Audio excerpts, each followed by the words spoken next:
And about 30, 40 feet away, one of the maintenance workers heard it too and walked over to us very intently and stared us down.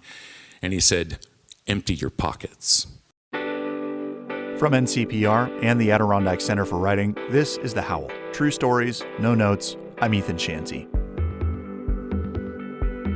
I messed up big time at my first full-time radio gig. I was desperate for work after being laid off from my first post-college job, and I discovered that a radio station in Ogdensburg was hiring a morning news director. I showed up for the interview in a suit.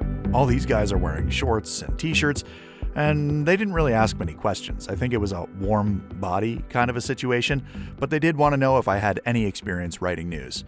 I sort of lied, saying, yeah, we had to do some headline announcements at my last job, but I hadn't really done any reporting or news writing, so to speak. But I got the job without too many follow-up questions. I don't even think that they really looked at my resume. But the first day I showed up, 4:30 a.m., the guy who trained me said, look, it's easy. And he showed me the bookmarks folder on my computer, said, here's everything that you need. All the newspapers that you need are right here. Just click the link, read the stories, get the who, what, when, where, and why, and write it as short as you can. Easy peasy. And the first few days were a breeze. The biggest adjustment was the time difference. I mean, I'd gone from working from 2 o'clock in the afternoon till about 10 o'clock or midnight, with 2 different jobs, mind you, and then suddenly I'm waking up before the sun. It was kind of brutal. I never drank coffee before starting that job, but I really wasn't going to survive without it, so I started a pot-a-day habit pretty much right away. Then we get to my third day on the job. I'm bleary-eyed, on my third cup of coffee, hardly coherent. I open up the web browser, clicked my newspaper links, and I started compiling. And right away I thought, whoa, here's a good one. People are going to hear this and they're going to pay attention to my voice. I didn't really do any of the reporting, but I still felt like I got a scoop. The news was that New York State was going to be shutting down some prisons, and a couple in our region were potentially on the chopping block. So I prepared the news copy, I got in the studio, recorded my bits, and I sent it off. That's when the phone started to ring. I didn't think anything of it at first. It wasn't my job to answer the phone, but enough calls had come through that I thought, well, maybe there's been some kind of breaking news situation or an accident that we're going to have to cover. And then the guy who trained me came to my office and he said, hey, where did you find that story about the prisons closing down? And I said, well, right here on this bookmark link that you told me to use. And I pulled it up to show him. Huh, he said. Now, did you by chance happen to look at the date of this story? That's when I went white, because the story was from 2 years ago. Holy shit, I said. Yeah, he said. Holy shit. Well, I asked, what do I do? And he said, you've got a lot of phone calls to return. So that's exactly what I did. I explained to about a dozen people that it was my first week on the job. I made a mistake. I was tremendously sorry. And I even learned a new word that day when a guy who worked at one of the prisons was ready to bite my head off, but by the end of the conversation told me that he appreciated my candor. Candor, the quality of being open and honest in expression. But honestly, I was so embarrassed that I thought about quitting right there and then. How could I go back on the microphone the next morning and have anyone trust what I was going to say? But by the end of the day, my boss told me something that stuck with me for all the days since. He said, you messed up, but you owned it, so don't sweat it. I screw up all the time. I've learned since then that it takes a lot of screw-ups to learn to give yourself some grace, but it's the only way that you can really get through the day without losing it. Accept that you're not going to get it right 100% of the time, and recognize that everyone is just making it up as they go along. And if you make a screw-up, well, just apologize for it. People will probably get over it. Today's story of a big screw-up comes from Alex Clark from Plattsburgh. He told this story live on stage at the Howl Grand Slam in Saranac Lake.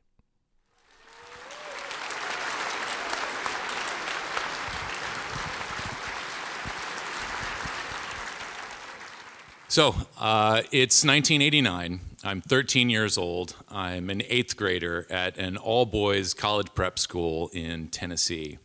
And I'm sitting outside the principal's office. This isn't necessarily a bad thing. Our junior school principal was known as a nice guy. He was the kind of principal that everybody wanted to be friends with. It was cool to be friends with him, not brown-nosing. And so I could be here for any reason. He could just be checking in. I could be receiving some accolades. I could be here getting an award. Everything is okay as far as I'm concerned. And there's no way anybody knows about that thing that we did like a month ago. we're in the clear. And so I'm sitting there for about 5 or 10 minutes, and the door opens, and a friend of mine walks out, and he has this like scared and defeated look on his face, and our eyes link up, and he says, "We're so busted, man." And I said, what are you talking about? Who's busted? What's going on? And he says, "I can't talk about it." And he turns around and disappears back to study hall. And so I got a couple more minutes. I'm sitting out there, and the door opens again, and the principal waves me in. I walk in, he closes the door behind me, instructs me to sit down. He sits down behind his desk. And it's a remarkably small room. Our principal was, as far as I could tell, he was 7 feet tall. Very friendly, but very tall. And his office was shockingly small. We're on the top floor of a 3-story building, and it feels like we're in a basement broom closet. And so I'm sitting there, and he sits down at his desk, and we start to check in. How are you doing? How are your classes going? Good, fine, great. What sport are you doing this season? I'm doing track, shot put, discus. He's like, "Oh, very cool, very cool." He says, "Okay, well, where are my manners? Would you like something to drink?" And he holds up a bottle of red Gatorade. And I said, "No, I'm fine, thanks." He says, "Oh, yeah, well, you probably wouldn't like this anyway. It doesn't have any alcohol in it." And I said, "Oh, no, sir, I don't drink." And he says, "Oh, well, did you drink Robitussin?" And I said, "Yes." And he said, "Then you drink, and that's a violation of the school's drug, alcohol, and tobacco policy." My friends and I had just been busted for smuggling bottles of Robitussin, and somebody brought vodka along to mix with Gatorade on the annual school trip to Jekyll Island. It was a class trip. Everybody wanted to go on this trip. It was a tremendous privilege to go. We got to go in the 7th grade and then again in the 8th grade. And we would spend our days on the island doing nature hikes and learning about the environment. There were team building exercises, we'd play games. There was a ropes course with a zip line and trust fall and other obstacles. At night, there was a bonfire with ghost stories. It was a lot of fun. And it was also one of the reasons why our principal was so well liked and respected, because he leveraged his personal connection with the people at the camp to make sure that this trip happened every year. But my friends and I were mainly focused on how cool it would be to be going down the zip line while we were high. So we were caught. And the principal started to outline the next steps, what we could expect. And he said, "Well, within the next week, your parents will get a letter in the mail notifying them that you broke the rules. And then 2 to 3 weeks after that, there'll be a hearing with the disciplinary committee, and your punishment will be decided." And the drug and alcohol policy was very clear. It didn't matter if you were smoking cigarettes or smoking a joint, drinking a beer, or drinking cough syrup. They were all violating the rules, and the punishments were harsh. About the only discrepancy was whether or not you were caught on campus or off campus. Getting caught off campus, of course, you run the risk of damaging the reputation of the school, and the punishment could be more severe. And so clearly our fate hung in the balance, but the disciplinary committee would decide.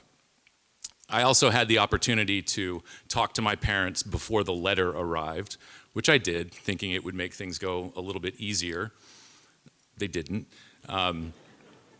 I waited a couple of days, and my mom was absolutely beside herself. Like me, she internalizes these things and immediately thought she was responsible for all of this, that this was her fault, being a bad parent. And she just didn't know how to process any of this. I remember walking through the kitchen at one point, and she was just staring out the back window, not being able to talk to me, not even being able to look at me.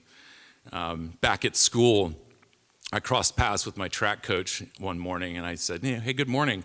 And he did not reply with words, just a very stern look of profound disappointment at my behavior. And so in the weeks before the committee hearing, we were already starting to feel the layers of guilt and shame for what we had done. The committee hearing rolls around, and it's pretty unceremonious. It's not like what you see in the movies. It wasn't up on a stage in front of the student body in a mock trial kind of thing. It was in the office of one of the deans. A couple of the deans were present, a couple faculty members, and our principal was there, and myself and my 4 friends. And the case was laid out, all the evidence was presented that we had taken drugs on a school trip. And it was a big mystery to us how we had been caught. And so our principal explained that whoever had been responsible for disposing of the evidence had done so by leaving the empty bottles in this wire basket trash can directly in front of our cabin. So there was no mystery as to who was involved. One of the committee members also noted, and we're always suspect of this, that the complaint was called in by the mother of a student at our rival school. So at this point, we've checked all the boxes for this to be the crime of the school year, and our punishment is going to be severe. And the committee leaves and comes back and renders their verdict and judgment and the punishment. And they start to explain that we are immediately on a 1-year probation, very strict. Any violation of the rules, expulsion, no discussion. We are also not allowed to participate in any team sports the first semester of the next year. And since all of this was happening so close to the end of the year, it was just not physically possible for us to sit all of the requisite detention. So in lieu of detention, we were sentenced to 2 weeks of work detail at the beginning of summer vacation. And that meant that we would show up every morning and work with the maintenance crew, shoveling dirt, raking, sweeping, mopping, whatever the maintenance crew decided was appropriate for 13-year-old boys to do. It was also noted that while the rest of our friends were away having fun at the beach with their families on summer vacation, we would be here shoveling dirt. And so that's how we began our summer vacation, showing up every day as promised, shoveling and sweeping and raking. And this continued for about a week. On the second week, the chores turned to renovations going on in some of the dormitories. There were things moving in and things moving out, and there was this abundance of packaging. And so we all became fascinated with bubble wrap, and each one of us was carrying around a sheet of bubble wrap. Nothing takes your mind off of the grueling work day like wringing out a piece of bubble wrap. And after a couple of days, this reached kind of a fever pitch, and it was clear the folks in the maintenance department were getting very annoyed with us. And so we started our morning with the boss addressing everyone and saying, okay, look, guys, this bubble wrap thing is out of control. Just hand it over, and let's get back to work. And so for the most part, we complied. At the end of the day, at the end of a long day, hauling toilets out of dormitories, my friend and I were standing next to one of the work trucks, and he's got his hand in his pocket and he's playing with something, and I hear it. It's the crack of one of the bubbles popping. And about 30, 40 feet away, one of the maintenance workers heard it too and walked over to us very intently and stared us down. And he said, "Empty your pockets." And so we started. Candy wrappers, change, house keys, wallet, cigarettes, and bubble wrap. We're boned. We know this is it. We're getting kicked out. There's no coming back. He has to report this to the administration. He looks down at the pile, and he looks back at us a little bit more angry, and he reaches down, and he grabs the bubble wrap, and he says, "No more. Do you hear me? No more." And he walks away. And my friend and I look at each other, and in that moment, we start to see the cracks in the foundation. The walls of the institution are coming down around us, and we realize that the past 2 months, everything we've been through is all nonsense, and everyone is just making it up as they go along.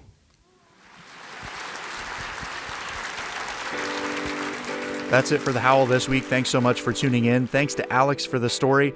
Join us next week for this tale from Mary Schlosser. His spirit shot out of his chest. And the next thing I know, part of it went down the crown of my head and into my body, and the rest just flew out the window.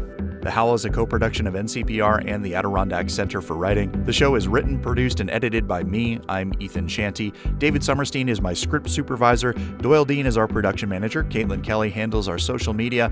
And Bill Hanel is our director of digital services. You can find more stories by subscribing to the Howl newsletter and get new stories delivered to your email inbox every Wednesday afternoon.